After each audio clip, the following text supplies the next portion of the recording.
Para artis itu, mereka datang ke Mekah itu, sampai mereka datang ke Mekah, mereka sholat di depan Ka'bah, balik dari Ka'bah mereka buka aurat itu. Tapi semakin dikayakan oleh Allah. Iya apa tak iya? Semakin usahanya dilancarkan.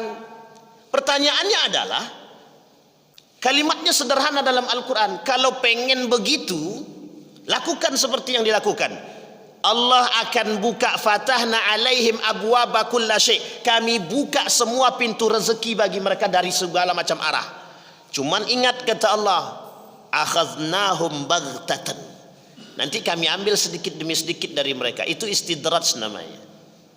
Makanya banyak mereka selalu menganggap, oh kami, mereka sudah berangkat itu.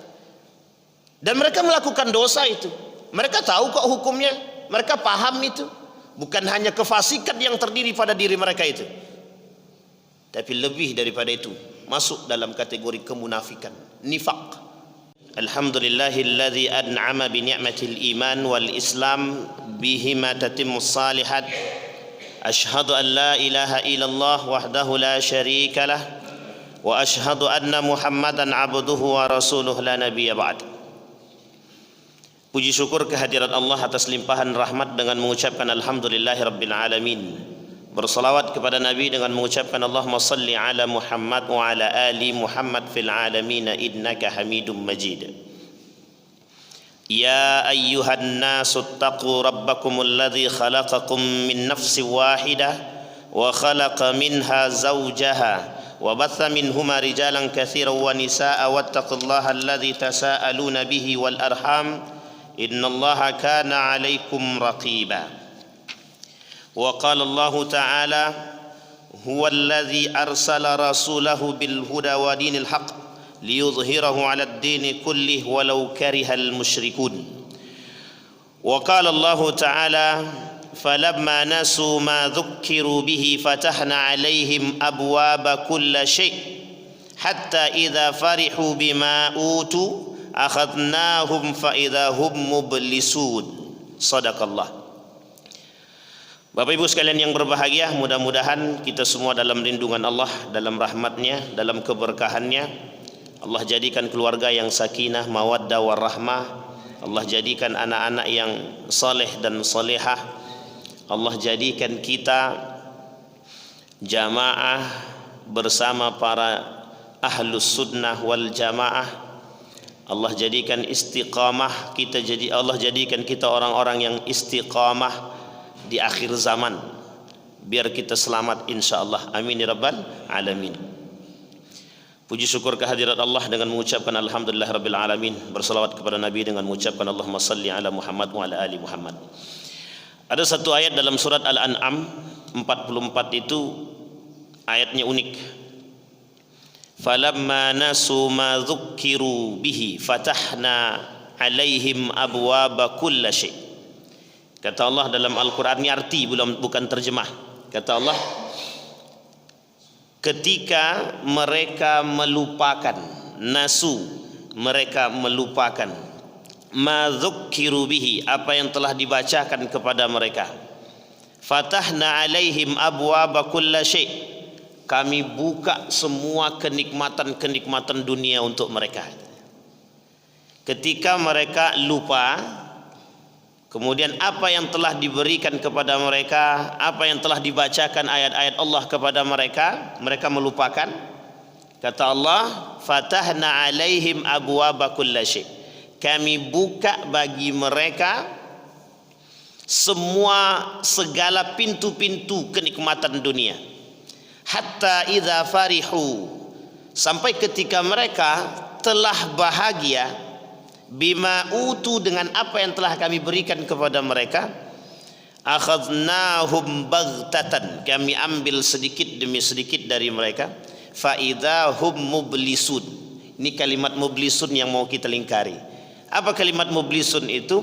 Diambil dari kalimat ablasa yublisu.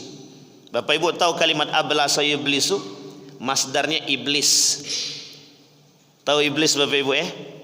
Ablasa yublisu itu artinya orang-orang yang menutupi diri.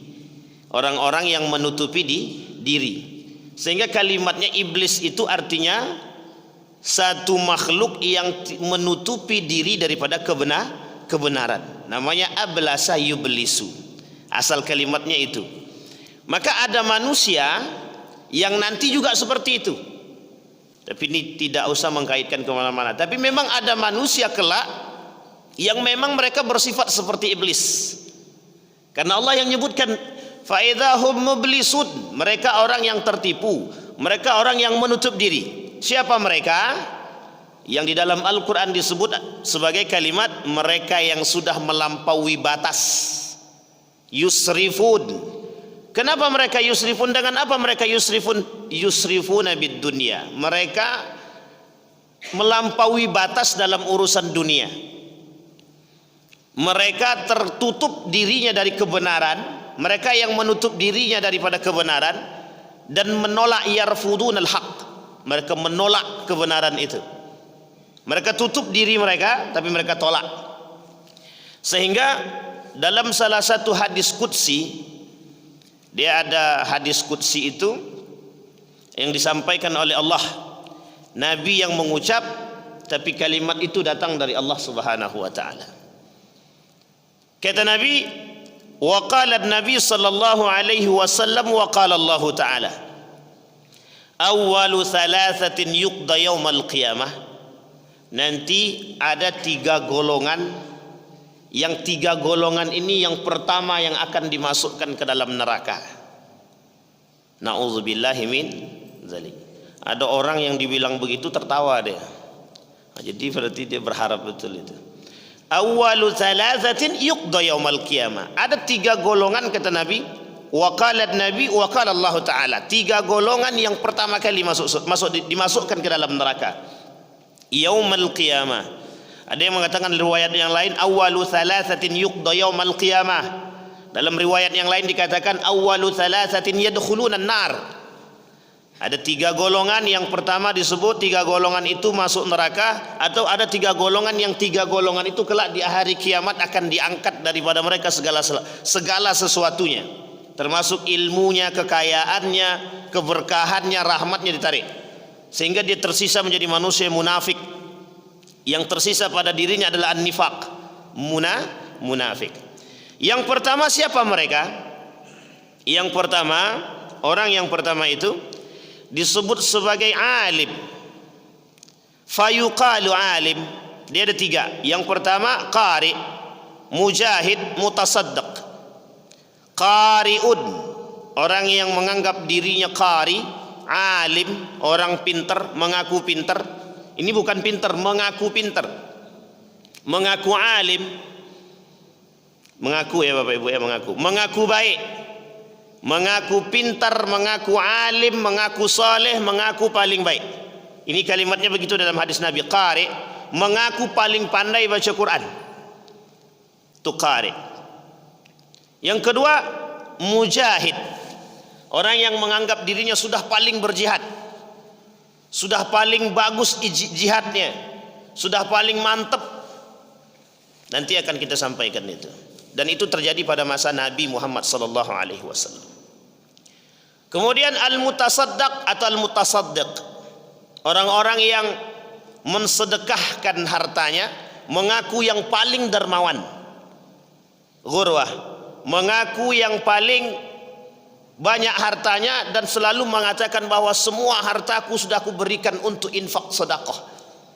Betulkah begitu? Betulkah apa yang mereka katakan itu sejalan dengan apa yang mereka perbuat? Betulkah yang mereka buat itu sejalan dengan apa yang dikatakan oleh Allah dalam Al-Quran? Betulkah mereka sandarkan, nisbahkan kepada Allah? Kata Said Hawa ini seorang ulama besar, dinukil oleh Profesor Dr. Haji Yunahar Ilyas dalam kitabnya Aqidah. Said Hawa menulis 20 macam tanda pembatalan syahadat dalam kitab Al-Wala wal Bara. Ada di bab yang kedua, kalau tak salah, ada namanya pembatalan kalimat la ilaha illallah. Kalimat-kalimat la ilaha illallah. Ketika manusia melakukan sesuatu bukan karena Allah, itu dalam kitab tersebut masuk dalam kategori kufur. Jadi kalau dia kufur, berarti dia sudah batal la ilaha illallah ya. Waduh, itu berat itu Pak. Ketika kalimat itu disebut sebagai kufur, maka dia keluar seketika itu, batal seketika itu kalimat la ilaha illallah. Tiada Tuhan selain daripada Allah. Ketika mereka melakukan hal demikian, kata Said Hawa, secara tidak langsung mereka sedang membatalkan syahadat mereka. Oh, ini berat Pak, kalau kajian ini agak berat sedikit. Masa iya kita sekali saja kita bersedekah untuk mendapatkan sesuatu langsung dicap sebagai kufur? Berarti tak ada gunanya kita beramal soleh, itu tak ada gunanya. Itu kalimat dalam bukunya begitu. Nah, nanti kita tinjau betulkah begitu? Apakah sama kita seperti orang kafir atau keluar betul kita daripada Islam? Nanti kita lihat bagaimana pandangan para ulama. Kita masuk yang pertama. Kata Nabi, kata Allah adalah yang pertama adalah qari fayuqalu alim. Orang alim fayuqalu alim. Orang yang menganggap dirinya alim dan pengen disebut alim. Ini tolong perhatikan baik-baik. Ini berbeda alim betulan dengan orang yang pengen dipanggil alim, itu beda. Nanti di mana yang membedakannya kita tinjau. Apa kata Nabi? Apa kata Allah? Fa yuqalu alim fima ta'allamta. Kata Allah, di mana engkau belajar? Wa aina qara'tal Qur'ana? Di mana engkau baca Quran itu? Qala qara'tu fikal Qur'an. Aku baca Quran karena engkau ya Allah. Aku belajar karena engkau ya Allah. Wa ta'allamtu fika al-ilma. Fa yaqulu Allah ta'ala kadzabta. Allah bilang, ini dalam hadis kursinya begitu. Allah kata, kau berbohong. Coba, Allah yang bilang kau berbohong. Jadi Bapak Ibu, apa yang kita buat ditinjau oleh Allah. Yang paling tahu diri kita adalah Allah, diri kita dan Allah. Tapi kadang-kadang manusia bisa berdusta. Bisa berdusta. Kalau dia jujur pada diri dia sendiri, mesti yang disampaikannya dia jujur. Tapi kalau yang dia sampaikan itu tak sejalan dengan hatinya, berarti mulutnya berdusta. Orang yang dusta begini, itu di akhir itu disebut dengan yuktaba indallahi kadzab. Allah akan selalu tuliskan dia di sisi Allah sebagai pendusta. Allah tuliskan dia di sekeliling Allah itu, dia dianggap dia sebagai seorang pendusta di sisi Allah. Jadi Allah taunya dia pendusta gitu aja. Kalau dia tak bertobat, Allah pandang dia sebagai seorang pendusta. Kalau dia dipandang sebagai seorang pendusta, maka sebenarnya itu hal yang sangat-sangat menyedihkan. Dalam bahasa lain, orang yang dihinakan dan dibenci oleh Allah. Makanya Bapak Ibu, di akhir zaman itu memang isinya itu memang. Kata Syekh Hasim Al-Ash'ari itu dalam kitab Risalah Ahlus Sunnah wal Jamaah, itu kata Syekh Hasim Al-Ash'ari, di akhir zaman itu isinya manusia pendusta aja tuh. Jadi kalau kita tidak pandai lihat orang, itu isinya manusia pendusta itu. Akhir zaman. Pertanyaannya, kita berada di akhir zaman atau pertengahan zaman gitu. Bapak Ibu maunya pertengahan zaman apa akhir zaman? Akhir zaman apa pertengahan zaman Bapak Ibu? Kami pengennya awal zaman gitu. Jadi nggak datang-datang kiamat tuh gitu. Nggak bisa. Kita tidak tahu kiamat itu datangnya kapan. Ada prediksi 2030, prediksi 2035. Itu kan cuma prediksi. Orang mau memprediksi ya silahkan. Tapi intinya ketika mereka mengatakan 2030 kiamat, mereka sudah melampaui Tuhan itu. Ada itu video saya dipelintir begitu. Sebenarnya bukan dipelintir, karena memang judulnya aja itu yang salah gitu. Prediksi kiamat 2030. Nah, dalam komentar video itu caci maki aja itu. Oh, ini Ustadz sesat ini kata dia. Sudah berani mengatakan kiamat 2030. Padahal cuma prediksi orang. Saya cuma menukil saja. Mungkinkah terjadi? Ya tergantung. Kita lihat keadaan. Kalau semakin banyak iktirab amaratis saat, semakin banyak tanda-tanda kiamat yang disampaikan oleh para ulama, yang disampaikan oleh Nabi dalam hadisnya dan terbukti, bisa jadi. Bisa jadi.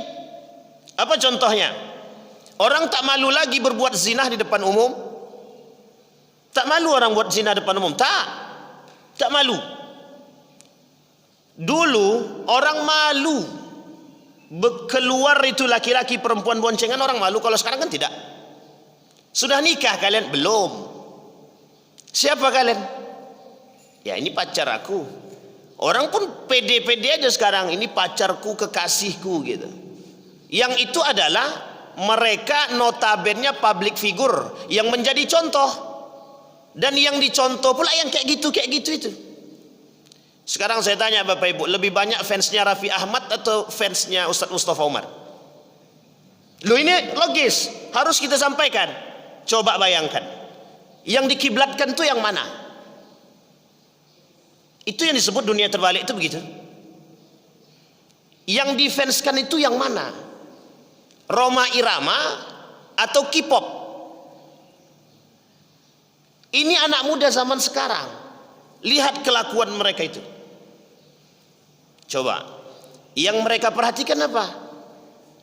Lebih banyak, Bu, mohon maaf, itu fansnya para artis-artis itu. Padahal para artis itu terbuka. Nanti kita sampaikan di situ.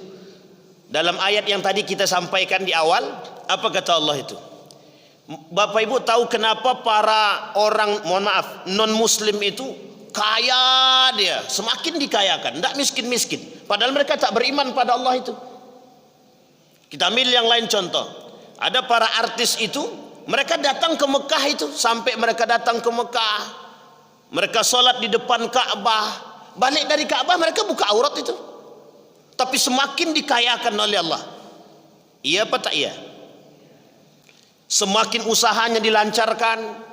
Pertanyaannya adalah, kalimatnya sederhana dalam Al-Quran. Kalau pengen begitu, lakukan seperti yang dilakukan.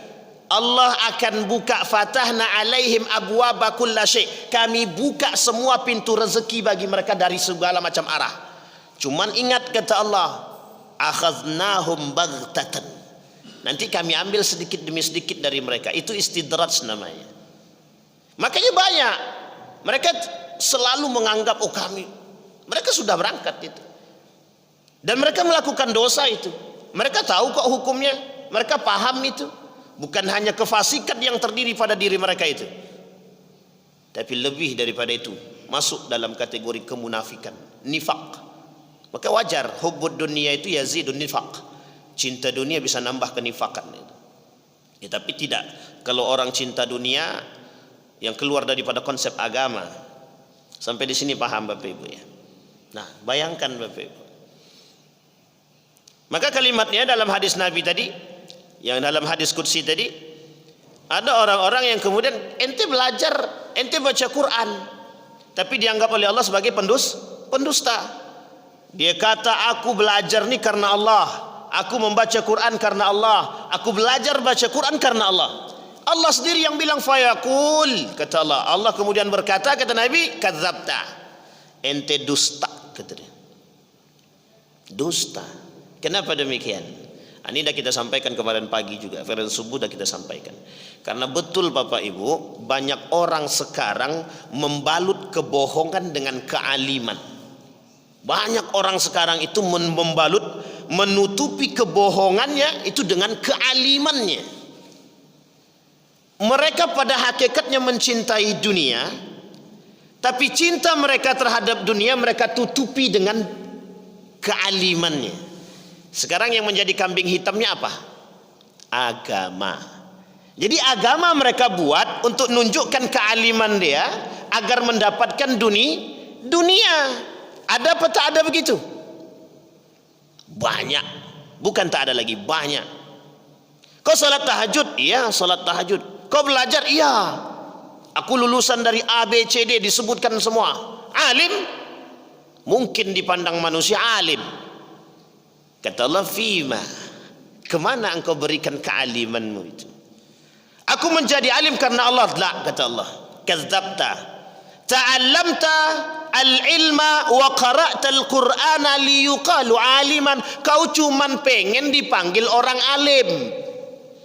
Itu kata Allah tuh Pak. Kau cuman pengen dipanggil orang alim, makanya kau belajar begitu. Makanya Bapak Ibu jangan salah niat masukkan anak ke dalam sekolah. Hati-hati betul. Ku masukkan kau ke sekolah ini nak biar kau pintar, biar kau cerdas, biar kau nanti kelak bisa dapat pekerjaan. Salah. Itu dah niat salah tuh.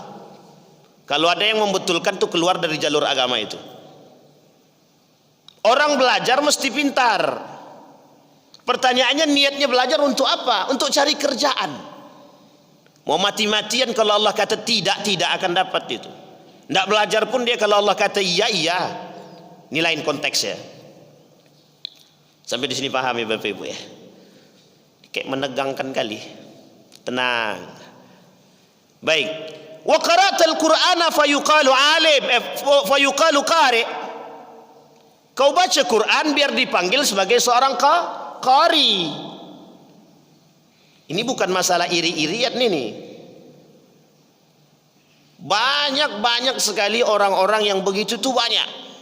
Kata Syekh Hashim Al-Ash'ari ini, kata Syekh, beliau tuh menuliskan 30, ada 30 tanda kiamat. Syekh Hashim Al-Ash'ari, saya ambil ulama Indonesia aja. Dalam kitab Syekh Mutawalli Sya'rawi, ulama mufti Mesir juga begitu mengatakannya. Orang masuk masjid kan cuma bangga-banggakan diri aja sekarang. Orang membaca Quran itu kata beliau, orang yang membaca Quran itu nanti di akhir zaman itu, mereka baca Quran bukan untukku kata Allah, tapi untuk dunianya. Itu yang bilang mereka gitu. Ini artinya tanda-tanda datangnya akhir zaman. Bukan kita tidak boleh belajar membaca Quran. Artinya boleh belajar saja. Dan itu wajib kita belajar itu. Untuk asalkan kita jangan salah niat saja. Jangan salah niat. Itu yang pertama. Kadzabta. Kemudian yang kedua kata Nabi.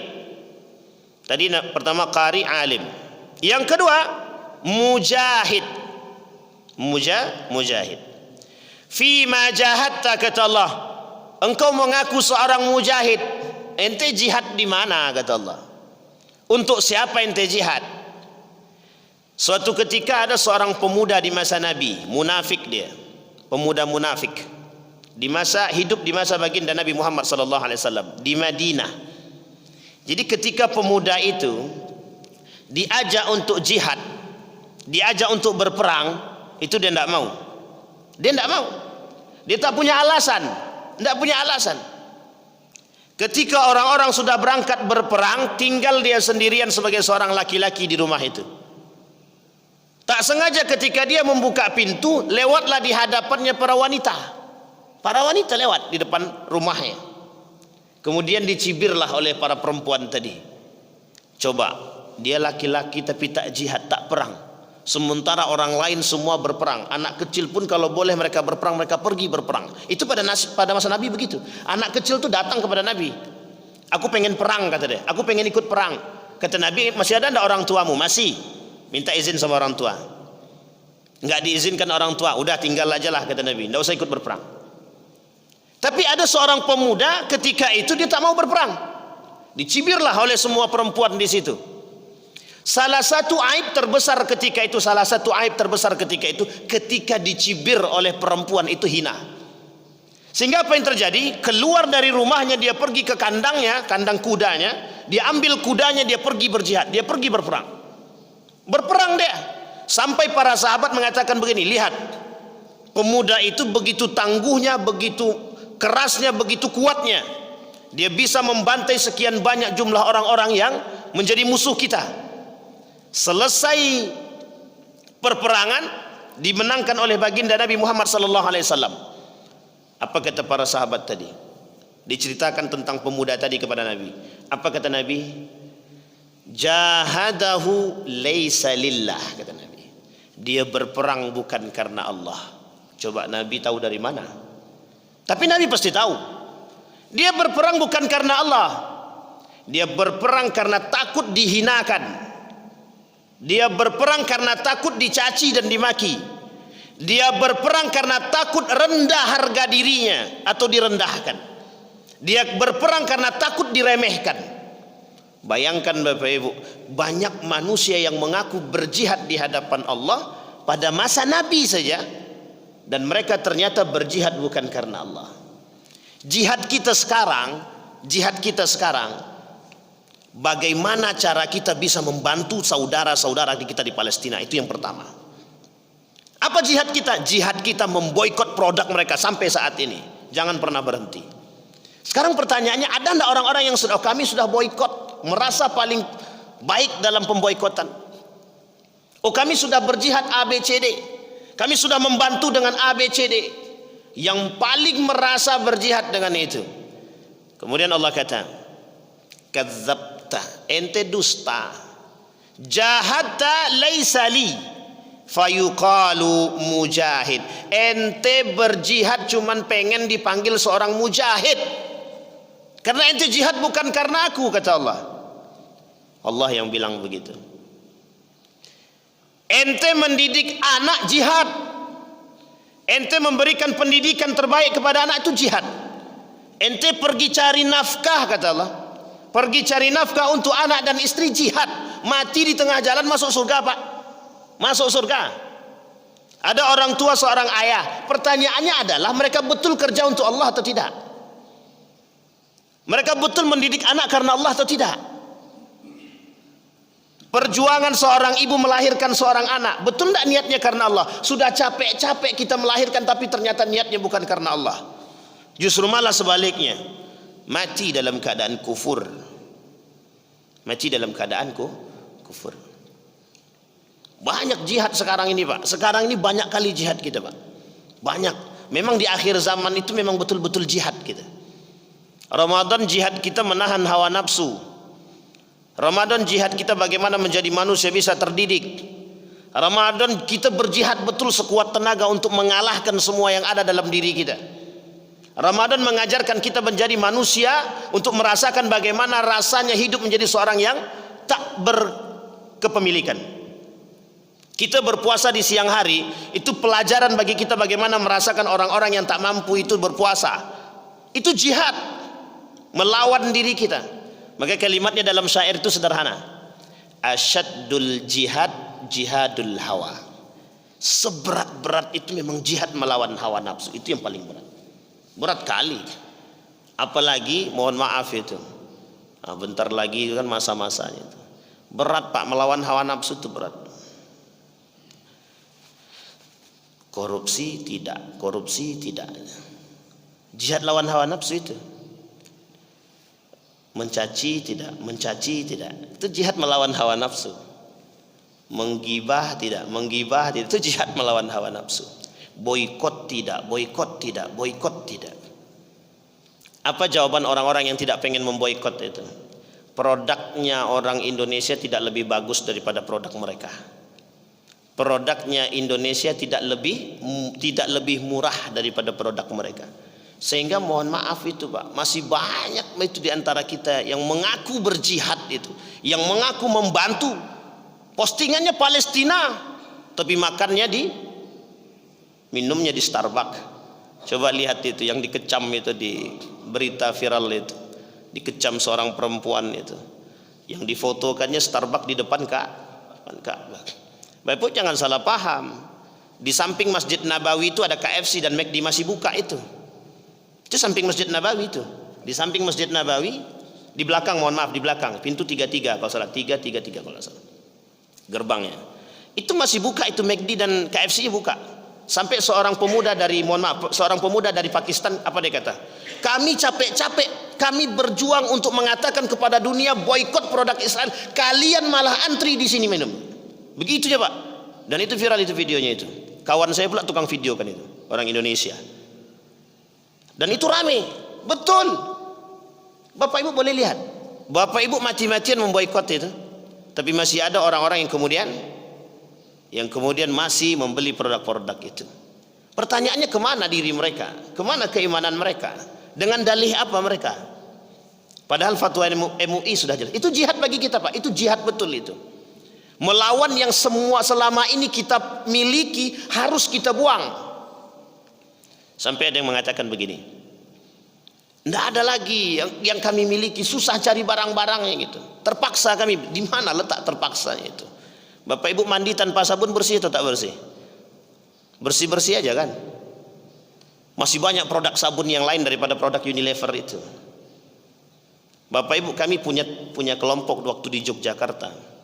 Itu begitu sulitnya memperjuangkan bagaimana memberikan pemahaman kepada masyarakat untuk bisa makan di tempat warung pedagang kaki lima, ketimbang harus masuk ke dalam mall itu. Itu susahnya bukan main. Susahnya bukan main. Akhirnya kami buat gerakan itu dengan para mahasiswa-mahasiswa, kami suruh mereka datang. Coba kalian sekarang masuk ke pasar itu, cari pedagang kaki lima, kalian tanyakan mengapa mereka berdagang. Sekarang habis itu kalian masuk ke mall, mengapa mereka berdagang. Oh, itu berat sekali Bapak Ibu. Merubah masyarakat untuk melakukan demikian itu sulit. Ada yang bertanya begini, kalau memang kita mau full all out untuk memboikot, kata dia, kenapa pemerintah tidak menutup? Nah, ini susahnya Pak. Jawabnya agak berat sedikit. Nah, jawabnya boleh saya bilang, nanti kalau kita tidak live streaming kita jawab sih. Itu pasti ada, dan itu adalah sebuah kebijakan yang harus berani diambil. Pemerintah harus berani ngambil. Kalau mau boikot, boikot beneran. Kata beliau, oh iya betul. Fatwa MUI mengharamkan itu atau menghalalkan boikot itu tidak terikat. Tapi kalau mereka tidak masuk lagi, nah itu baru. Kalau pemerintah mengambil kebijakan tutup, produk-produk itu tidak usah masuk, Coca-Cola jangan masuk, Sprite jangan masuk, Fanta jangan masuk, nah itu memang tidak ada yang beli lagi itu. Itu sebenarnya cepat itu tergantung kebijakan. Baik, maka jangan menganggap diri paling berjihad. Jangan pernah menganggap diri paling berjihad. Karena kata Allah, yang paling tahu diri kita adalah diri kita dengan Allah. Jujur atau tak jujurnya kita tergantung pada diri kita Bapak Ibu. Seorang santri nyantri itu jihad. Makanya seorang santri kalau mati dia, meninggal dia ketika dia sedang nyantri, itu jihad, masuk surga Pak. Masuk surga. Dan langsung masuk surga itu. Pertanyaannya adalah, apakah betul mereka para santri ini nyantri itu karena Allah? Kita berharapnya begitu. Makanya peran orang tua untuk membenarkan niat mereka dalam belajar itu sangat penting sekali. Syekh Hasyim Al-Asy'ari itu pernah memarahkan muridnya. Ngapain kau belajar ke sini? Apa tujuanmu? Dijawab sama santrinya, aku belajar ke sini pengen menjadi orang yang baik, pengen menjadi orang yang pintar, cerdas. Balik, kata dia. Disuruh pulang. Ketika balik lagi, ngapain ente ke sini? Barulah kemudian dibenarkan niatnya. Dia nuntut ilmu karena Allah, bukan pengen menjadi manusia yang alim. Karena alim itu label Pak. Alim itu label manusia. Yang manggil kita alim siapa? Yang memanggil Bapak Ibu cerdas siapa? Manusia. Yang membuat kita seperti itu siapa? Manusia. Yang memanggil kita itu seperti, oh kaya Bapak itu ya, siapa yang mengatakan, yang melabelkan kaya itu siapa? Manusia. Rumahnya tingkat 3, kaya ya Bapak itu. Dia tidak tahu hatinya sedang gelisah itu. Makanya apa yang dikatakan oleh Nabi dalam hadisnya? Yang dikatakan kaya itu bukan karena harta, tapi ghinan nafas, orang yang kaya hati. Kaya hati memang tidak bisa diterjemahkan begitu saja sebenarnya. Tapi singkatnya adalah orang yang bisa menjadikan dirinya itu menerima dari segala macam bentuk keadaan. Makanya Allah disebutkan oleh Imam Al-Ghazali itu, Inna ridaya fi ridaka an qada'i.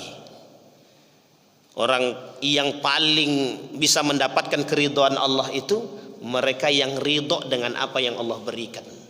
Yang susah tuh yang itu. Yang ridho dengan apa yang Allah berikan itu yang susah. Makanya kalimatnya itu disebut oleh Allah di situ. Akan banyak manusia-manusia nanti dengan apa yang Allah berikan itu mereka tak bersyukur. Bapak Ibu mencaci maki makanan itu tak bersyukur namanya.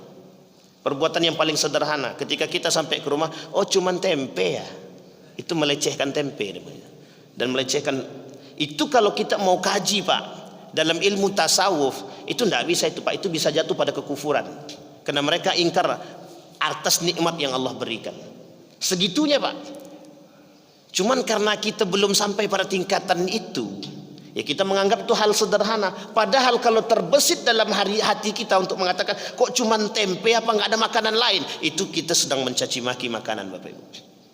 Sedang tidak bersyukur di hadapan Allah. Coba bayangkan saat ini Bapak Ibu, berapa banyak manusia yang tabzir. Coba lihat.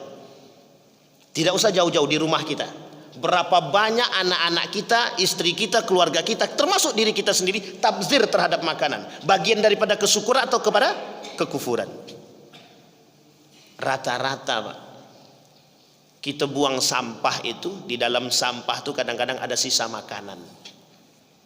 Coba Bapak bayangkan ketika makanan itu setidaknya bisa kita berikan kepada mereka melalui duit untuk teman-teman kita yang di Palestina. Sekarang banyak muncul fitnah ini.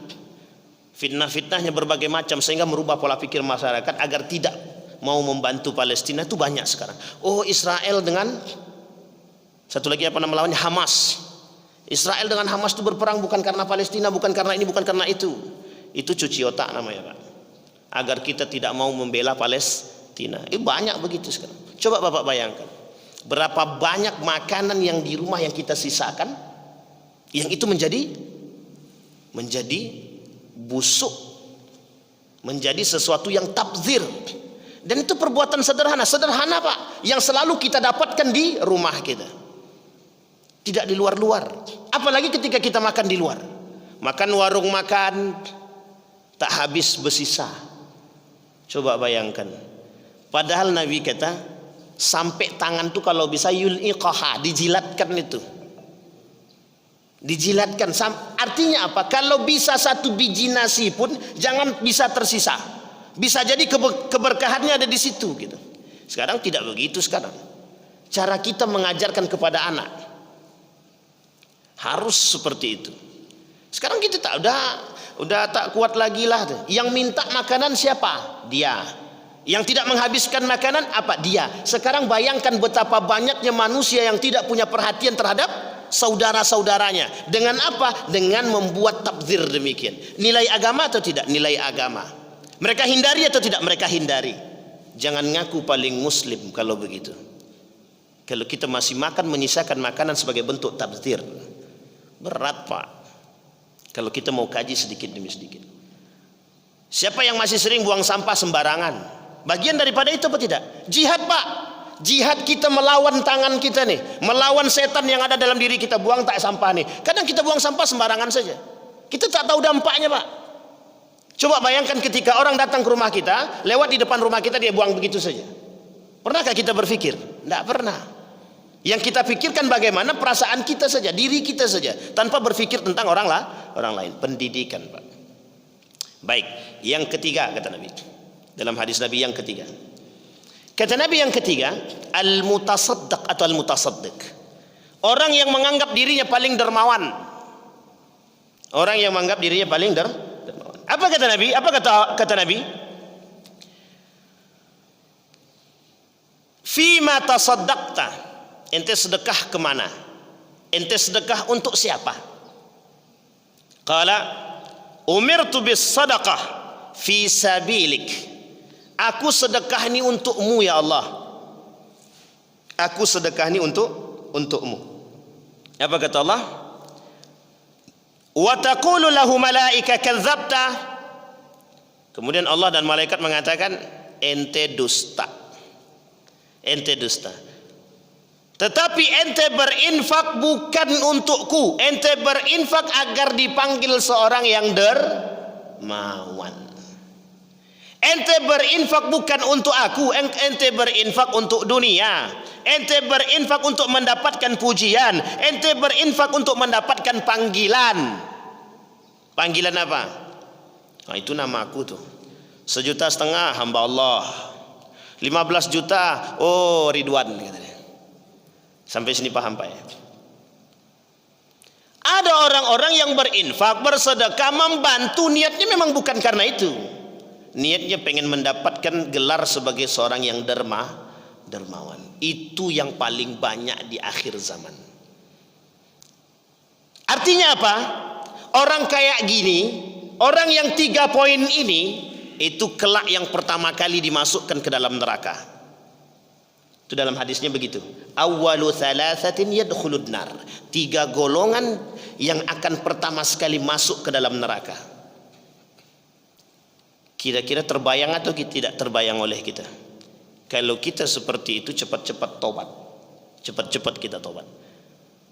Karena kalau dia bertobat, illal ladzina taba, kecuali mereka yang bertobat, wa amana wa amila salihah, kecuali mereka yang bertobat, kata Allah, yang beriman dan melakukan amal saleh.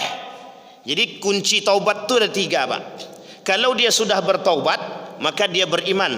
Setelah beriman dia harus amal saleh. Jadi kalau taubat saja, aku bertobat kepada Allah, tapi mencuri tetap juga.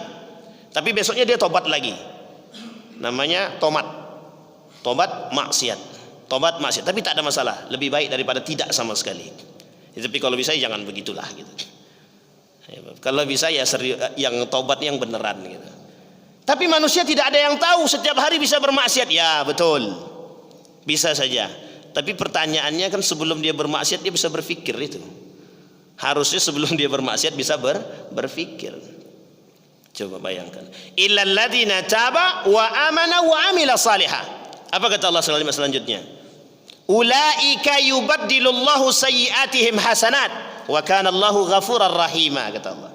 Itu yang disebut dengan Allah merubah semua perbuatan-perbuatan buruknya menjadi kebaikan. Ada pertanyaan begini tadi malam itu, Ustaz, kalau seandainya kami berdosa, masuk neraka apa masuk surga? Saya bilang kalau tidak tobat masuk surga, masuk neraka. Berarti kalau kami sudah tobat, kira-kira kami diazab lagi atau tidak? Berat juga, saya belum pernah masuk kubur. Saya bilang, kami dapat siksa kubur atau tidak? Saya bilang, pemahaman saya begini. Saya bilang, orang yang diterima oleh Allah taubatnya, dia nggak akan mendapatkan azabnya. Orang yang diterima oleh Allah taubatnya, dia tidak akan mendapatkan siksaannya. Pertanyaannya adalah, ketika mereka sudah taubat tapi masih disiksa, kira-kira adil apa tak adil? Ini pemahaman saya, Bapak Ibu. Karena guru saya mengajarkan saya begitu. Kata guru saya, permasalahannya adalah kira-kira taubat kita diterima apa tidak. Nah, itu masalahnya, Pak. Aku bertobat kepada Allah. Rupanya di depan itu ada anak gadis seorang. Tidak jadi taubat tuh, Pak. Taubat karena biar bisa dipanggil sebagai seorang taib, ahli taubat. Tapi kata Allah, orang yang bertobat Allah rubah. Allah rubah keburukannya menjadi sebuah kebaikan. Artinya kalau sudah bertaubat dia, yang tadi kerusakan-kerusakan, keburukan-keburukan yang dia lakukan, dosa-dosa yang dia perbuat, Allah rubah menjadi kebaikan. Makanya Bapak Ibu mohon maaf, ada orang berdosa, taubat dia, itu semua keburukan-keburukannya Allah hapus. Ada orang non-muslim, berarti kira-kira selama dia hidup sebagai seorang manusia non-muslim, selama dia hidup sebagai seorang manusia, kira-kira berdosa atau tidak berdosa? Dalam pandangan kita itu mesti berdosa. Tapi setelah dia bersyahadat kepada Allah, tak berlaku semua dosa yang dia miliki itu. Artinya apa? Bagi Allah yang dihitungnya adalah ketika dia bersyahadat. Betul, pemuliaannya Allah itu mulia sangat. Pemahaman saya begitu. Tapi ada orang kemudian, tapi kata orang ada yang kemudian dicuci dulu, disetrika dulu, dibersihkan dulu. Itu bagi yang tak bertobat. Kalau tidak tobat dia, ya tuh, terimalah tuh. Asalkan tidak mati dalam keadaan kafir. Maka Bapak Ibu, ini pernyataan dari guru saya begini. Sebaik-baiknya non-muslim mati masuk neraka. Sejahat-jahatnya muslim mati masuk surga asal tidak kufur. Sejahat-jahatnya muslim. Maka kita tidak boleh tuh mencaci maki orang-orang jahat itu. Bisa jadi dari lisan kita dan kebaikan kita dan akhlak kita bisa merubah mereka, atau mereka mendapat hidayah. Hidayah itu urusan Allah. Saya ceritakan itu. Dulu Faris pernah ceritakan di sini. Hidayah itu bukan urusan manusia. Hidayah itu urusan Allah. Innaka lan tahdi man ahbabta walakin Allah yahdi man yasha. Itu jelas. Yang memberikan hidayah itu adalah Allah, bukan kita. Tapi di sini pentingnya Bapak Ibu. Di sinilah kita pentingnya untuk memahami sesuatu. Sejahat-jahatnya muslim, kalau dia tidak mati dalam keadaan kafir, dia bakal masuk surga. Kenapa? Kalimat hadisnya sederhana. Man qala la ilaha illallah dakhalal jannah. Orang bersyahadat itu kalimatnya ada kalimat la ilaha illallah atau tidak? Ada. Tapi kan ada pembatalan-pembatalan syahadat. Ya, ini kemudian yang kita jawab dari pertanyaan kita di awal tadi. Bagaimana orang yang dianggap batal syahadatnya? Bagaimana orang yang dianggap batal kalimat la ilaha illallahnya? Ulama berbeda pendapat. Ada yang mengatakan kafir yang paling ekstrim itu mengatakan kafir. Artinya keluar daripada Islam. Tidak murtad tapi secara otomatis dia keluar daripada Islam. Itu yang paling ekstrim. Tapi Ahlus Sunnah wal Jamaah, jumhur ulama mengatakan tidak. Artinya dia kufur tapi tak sampai keluar daripada Islam. Artinya apa kok kufur tapi dia tidak sampai keluar daripada Islam? Kufur yang dimaksud di sini Allah menghapus amal-amal ibadahnya. Jadi amal ibadahnya Allah hapus. Allah tak terima amal-amal ibadahnya. Allah tutup mata hatinya untuk menerima kebaikan-kebaikan dari Allah Subhanahu wa taala. Itu yang disebut dengan kufur. Maka kalimat kufur itu digandeng dengan kalimat yang tadi kita bacakan pada ayat mublisun, iblis. Jadi iblis itu adalah kelompok-kelompok makhluk-makhluk yang menolak kebenaran Allah. Nah, orang-orang yang kemudian terjumus dalam kekufuran itu adalah orang-orang yang menolak daripada kebenaran. Jadi Bapak Ibu sekalian yang berbahagia, kira-kira orang seperti itu masuk neraka atau surga? Itu jelas Allah masukkan ke dalam neraka. Cuma bisa enggak dia masuk surga? Itu tergantung rahmatnya Allah, Bapak Ibu. Tergantung rahmatnya Allah. Jadi kita masuk surga ini karena apa? Karena amal ibadah. Tidak hanya itu, karena rahmatnya Allah. Kita ini tidak tahu Bapak Ibu. Kita ini bisanya menilai orang saja. Oh, saya kira abang tuh alim lah. Kita tidak tahu. Banyak itu ceritanya zahir sekali kata Imam Al-Ghazali dalam kitab Kasyifatul Qulub itu jelas. Ahli ibadah dia di hadapan manusia ternyata dilarang, malaikat dilarang oleh Allah untuk menuliskan namanya di dalam catatan amal baik. Berarti apa gunanya dia menjadi orang alim? Fayuqalu aliman. Dia beribadah hanya untuk dipanggil sebagai orang alim. Nah, yang paling kita harus hati-hati saat ini Bapak Ibu, yang saya mengajak Bapak Ibu untuk berfikir dan cerdas saat ini adalah menimbang segala sesuatu itu dengan akhlak, iman dan akhlak. Karena saat ini di akhir zaman itu yang paling banyak yang akan tersisa, kata Syekh Hasyim Al-Asy'ari ketika dia menukil daripada hadis Nabi tadi, orang pintar, alim, soleh itu diangkat secara perlahan. Arti diangkat itu dimatikan secara perlahan. Maka yang tersisa juhal. Yang tersisa juhal, orang bodoh yang mengaku alim, itu yang tersisa. Sehingga ketika ada orang bodoh yang menjadi alim, mengaku alim, maka yang terjadi apa kata Nabi dalam riwayat yang lain, kata Nabi dalam hadis yang lain, maka mereka akan mengantarkan kita kepada ad-du'atu ila abwabi jahannam. Mereka akan mengantarkan kita kepada pintu-pintu neraka jahanam. Berat atau tak berat? Jadi yang kita butuhkan saat ini apa? Iman cerdas. Jadi kecerdasan kita diukur dengan keimanan. Kecerdasan kita diukur dengan akhlak. Kecerdasan kita diukur dengan adab.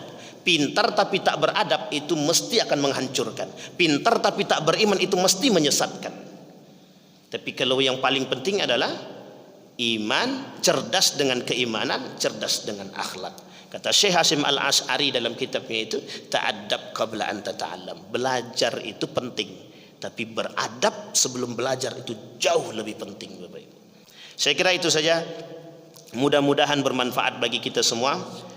Sebelum itu kita berdoa kepada Allah.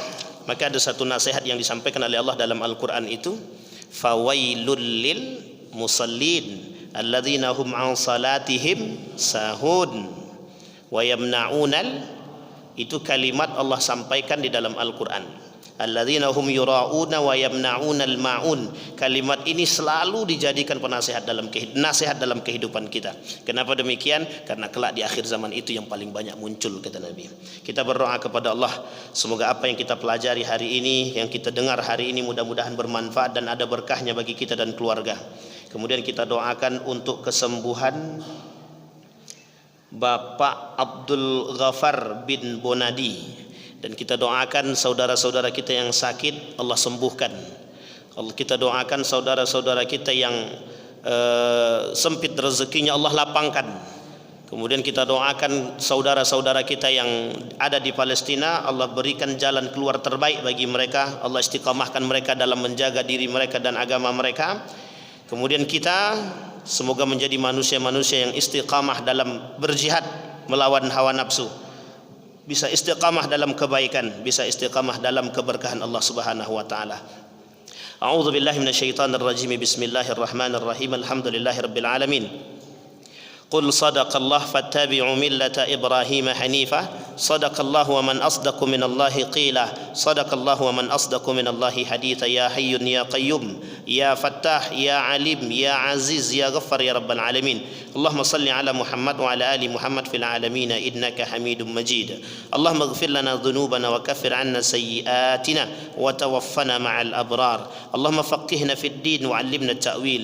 اللهم فقهنا في الدين وعلمنا التأويل. اللهم انصر من نصر الدين واخذل من خذل المسلمين. اللهم أعدنا على ذكرك وشكرك وحسن عبادتك يا حي يا قيوم يا فتاح افتح لنا أبواب البركة. اللهم رب الناس أذهب البأس اشف لجميع مرض المسلمين والمسلمات والمؤمنين والمؤمنات برحمتك يا أرحم الراحمين. أنت شافي لا شفاء إلا شفاؤك شفاء لا يغادر سقما ولا ألما. اللهم اجعل تجمعنا تجمعا مرحوما واجعل تفرقنا من بعده تفرقا معصوما. ربنا آتنا في الدنيا حسنة وفي الآخرة حسنة وقنا عذاب النار والحمد لله رب العالمين. السلام عليكم ورحمة الله وبركاته.